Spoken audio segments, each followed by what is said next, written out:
CES 2024 is wrapping up. It's the final day, and we've seen so much amazing content here at CES. But there is one topic we haven't discussed, and that is design. And I have just the right guy to talk with me about design, and that is John Scapadoris. Hey, John. Nico. Good to see you again. How you doing? It's been a busy week. I want to talk with you something I know you love, and I love as well, and it's really design. Because we've seen so many crazy designs at CES, crazy ideas, both immaterial and material. And I know, John, you have been talking with a lot of interesting people about that. Your thoughts? I have. Now, just like you said, CES is mind-blowing. Every time, all the time. What I love are the insights that I pick up from people who practice design. I'm not a designer, but I know designers. And it's so insightful to get inside their head. So I've talked with a bunch of designers, and I'd love to share some of their thoughts. Let's start it off with some high-level thoughts from Chris Lefteri. Amazing. Let's roll the clip. You know, the lightweighting issue, I think, is a big opportunity, because lightweighting, reduction in material, reduction in transportation costs, all that. But also it's, you know, I think that, as we've spoken many times with your colleagues, is how do we get value out of, CMF value out of recycled content, which needs to be looked at in a very different way, because you can't deal with it in the same way as you can with a virgin plastic, right? So it's innovating in that respect, because no one wants a muddy piece of garbage that's stuck on their, $3,000 VR headset. You want to have something beautiful, but how do you do that using a material that's recycled? We have to adjust our perception of materials, and from a design point of view, you have to reevaluate, how you use, for example, recycled materials or biomaterials or whatever. But I think there is this big trend, which is making ugly beautiful. Because I mentioned flow marks, right? And flow marks can be beautiful. So generally, I'm looking at the physical world and color, materials, and trends, and how that impacts on plastic moldings with effects in the plastic, and how we build some stories around that. But I think what's interesting is, and particularly at CES, is how the future of that as a design discipline is going to evolve into the virtual space. And for me, the big area for this is that physical thing that separates you from a digital world, a virtual world, which is the screen. And it's what's been happening with display technologies in electronics. Actually, what Chris just said about the virtual space takes me right back to what we were discussing with the folks at Altair. Their software actually takes design to the next level. From paper, if you will, from sketching to the computer, but way beyond that, because they're actually simulating a whole bunch of stuff that only AI can make possible. If you can run that clip. Let's take a look. We all remember the 2D drawings, right? Right? We're in an era of digitalization, so we're taking that, of course, to the next level. It's digital twin technology. Is really digitalization of the whole process. This is the entire process in simulation. Yes. It's creating a digital twin of a real physical product. Right. So you can help design it, but you can also trace the life of that product and predict any maintenance failures or any issues or improvements that you can bring to your product. And this is all within the Altair platform of simulation and design and data. This is so cool. I'm just looking at it for the first time, and I'm like, wow, okay, I get it. Next time you will see, you go to the barista and see a coffee exactly. machine. There is much more than just the little drips of coffee coming from it. Indeed. Yes. Very nice. Yes. Do we have data to create the next generation? Well, yeah.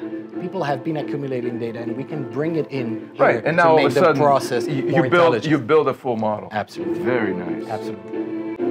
And all the elements of aesthetics can go into it. Exactly. It's not only about That's the other function, thing I wanted to ask you about. all of it, yeah? And this is where the industrial design element come into the perspective, the whys and how do I interact with this product. It's as important as the function. What we saw at Altair is pretty amazing because they combine both photorealistic visuals and high fidelity simulation, which is quite amazing. Right. But John, you met some other guys as well. So what I wanted to transition at this point is from maybe high level to kind of focused. And I was talking with David Byron from Sundberg Farrar. Some amazing insights. I'd love it if you can roll that tape. Let's go with David. What is catching your attention? What is triggering and firing your imagination during this show? Well, we're here at the Venetian Expo, and I was able to go through this hall yesterday. And so this area is going to have a lot of home products and smart medical equipment. So one of the things that you'll see here that we've been talking a lot about is the relationship with the product when you're talking about home medical care, whether it's diagnosis or self-assessment. All the things you can do now that you don't have to go to the doctor can come to you, and you can get 15 to 30 points of analysis done at home. Yeah. So from a materials perspective, any aha moments, anything that's caught your eye? Well, thinking about some of these little AI bots, the thing you're seeing a lot is, of course, ShyTech, which has been around, but it's the thoughtfulness in how a designer is trying to share information with you.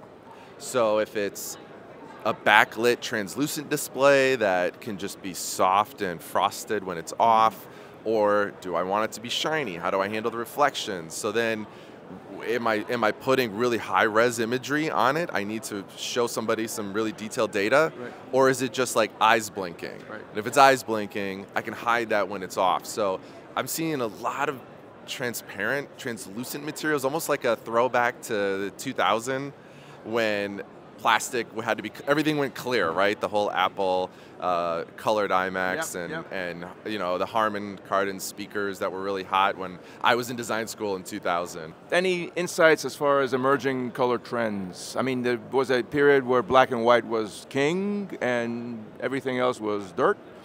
Are we past that? Are we still there? Anything new? I would definitely say, and this was a conversation some of us were having last night even, was that OEMs are presenting a bespoke invented material. So it's not traditional. You can't immediately understand what it is. And you have to almost investigate what are they saying. So as a designer, I'm just looking at the sheen or the texture or what it looks like is what's going to draw my attention first, but now I don't even know what that's made out of. And they've made up a name. Right. So I'm trying to say, I don't even know what this name means, so can I read it in the description? How sustainable is it? Is it reuse, recycled material, post-consumer? It's everywhere.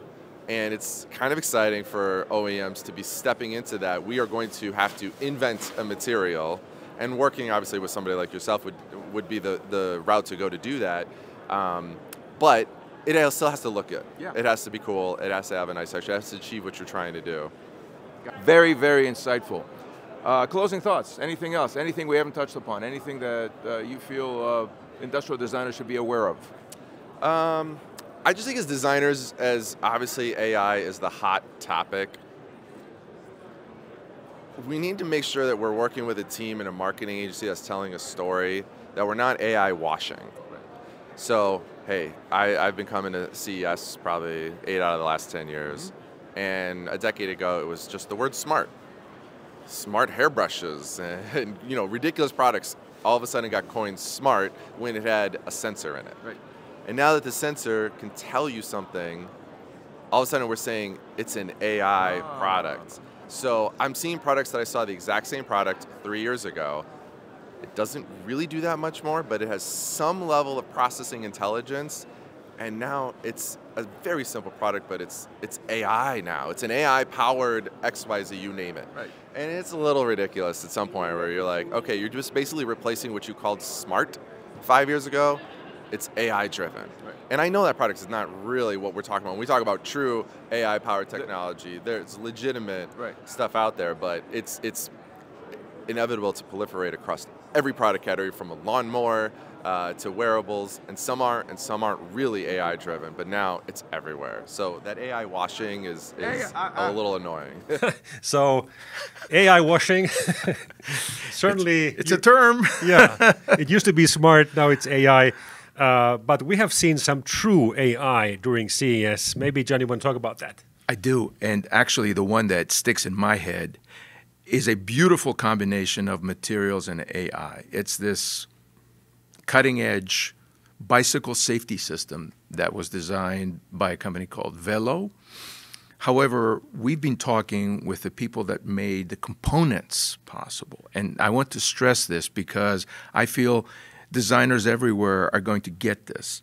We're talking about the video and the AI processing chip, which comes from Halo, and we're talking about the guts, if you will, of the computer, which is being cooled not by a traditional metal heatsink, but by thermally conductive polycarbonate.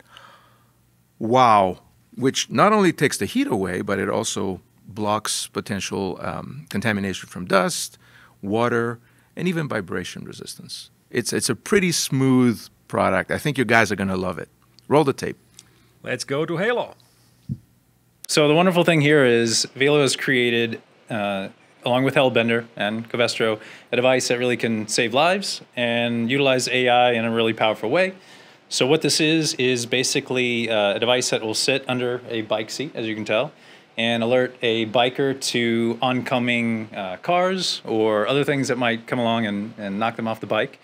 So this is utilizing, as you can see here in the middle, there's a camera, there's lights. So behind here is basically a chipset and including AI processing. So our chip is called the Halo 8. It's basically a chip that offloads, it handles the AI processing for things like detecting objects, detecting a car, detecting something that's coming up behind a bike, being able to tell which direction this object's going, and ultimately to alert the user that, hey, there's a problem behind you. And so the way this integrates with, so this is the main system. This integrates with a smartphone application that the bike rider would then have there on their, the front of their handlebars. And through a system of, audible alerts through the Velo device and on the phone, the rider will get, alerted that, hey, there's a car coming up behind you, there's a car about to overtake you, and there's different alerts for, different states of, the objects that are coming up behind you. What an amazing example from DC at Halo. I can only imagine the benefit of having an AI assistant below your seat, checking out for the traffic behind you. That's pretty crazy. It is. And, the way that I'm spinning this in my head is they're combining cutting edge materials and they're combining AI. So the future looks super bright. And I'm counting on our audience, the design professionals out there, to actually blow our minds with the next great, amazing application. Before we go, though, maybe we need to give them just a little snippet of what we heard from Eben at Raspberry Pi. I thought it was super insightful. Eben Upton is the CEO of Raspberry Pi, who has rolled out 56 million small, low-footprint computers out into the world. Please, roll the tape. I think they're going to love this. If you're at CES in 2019, 2020, what you'd see is enormous numbers of Raspberry Pis out there on the floor being used for prototyping, being used as in test harnesses, being used for prototyping products. The big thing that's changed since then is there are even more Raspberry Pis out there, and they're being used in production. Right? Exactly. So what we're seeing is this evolution, particularly, I think a lot of this is driven by Compute Module 4. Mm-hmm. You're seeing people actually going, and that's really the aspiration. We don't want to sell. We want to be helpful, right? So we want people to use Raspberry Pis for whatever they want to use Raspberry Pis for. But our aspiration is that people stay with us, not just for prototyping, but all the way through to production. And this is the CES where you see that's really starting to happen. It's enabling people to deploy intelligence into the world at a much higher density than you could do with higher cost legacy platforms. That's super exciting. On the edge. Yeah, on the edge. And, we are, naturally, it's nice to go win sockets. The idea of winning sockets is great. In practice, what we're doing, because of the price performance point, we're creating sockets. We're creating opportunities to do compute, positive ROI opportunities to do compute. If the two ways to win an ROI argument, right? Yep. You can increase the return or you can reduce the investment. If you reduce the investment, you vastly increase, even a little reduction in the investment, vastly increase, and the capital investment and the running cost. You vastly increase the number of available sockets, and so we're creating these sockets and we're taking these sockets, and it's super exciting. I have been a big fan of Raspberry Pi since decade The beginning. or so. So it was so amazing to see Eben live, up close and personal. John. Eben had so many awesome comments, and there is a video dedicated to Raspberry Pi if you're interested to hear them. The thing that stuck in my head was what we just played. Raspberry Pi has gone from test harnesses to actual applications. It's finding its way into actual bona fide applications out there that you can buy. So in my mind, what I said before, you got materials and you got hardware, chips, boards, and you have AI. And that's like the magic brew that designers need to harness to just come up with mind-blowing stuff. If you missed any of the videos and meetings around the crazy gadgets or thinkers we met at CES, go to YouTube channel CES 2024 playlist to kind of wrap up on all the latest. Hope to see you again next year. That's what we're going to do. Bye-bye. See ya.